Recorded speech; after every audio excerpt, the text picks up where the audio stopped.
Guys, nandito na naman kami ngayon. Naggawa na naman, iba na naman ang sakit na lumabas. Yung fluid pumasok sa loob. Daming fluid oh, nagkalat na sa semento.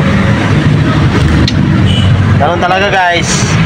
Parang lab lang yan. Minsan iba-iba ang mga problema. Kaya ganyan yun guys ha.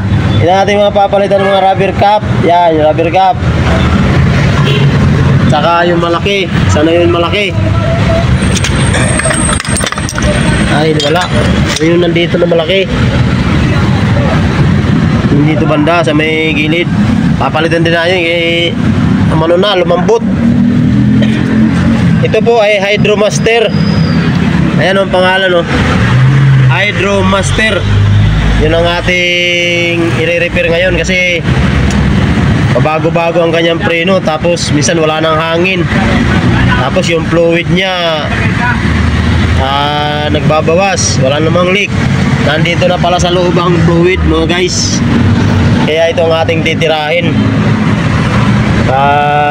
Ngayon pa lang ako nito nagbukas ng ganito Hydromaster, kaya ang aking ginagawa, tinatandaan ko yung mga pagkakalagay ano.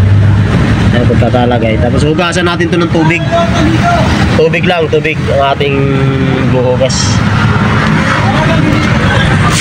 Ang aking amo, bibili pa siya ng isa. Ito po yung amo ko, ayun, guwapong guwapo. Ito.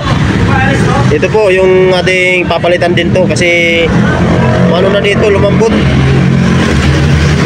Na ano siya ng fluid guys, naluto. Na lagyan kasi ng brake fluid sa loob. Yung brake fluid kasi guys mainit, kaya possible masisira talaga yung mga parts pagka napasukan ng brake fluid. Hugasan lang natin itong mga to. Yan, sasabunin natin. Okay guys, ilan muna kayo. Ilan muna ang ating ano ngayong umaga. Kakain muna kami sa Jollibee. Jollibee baka naman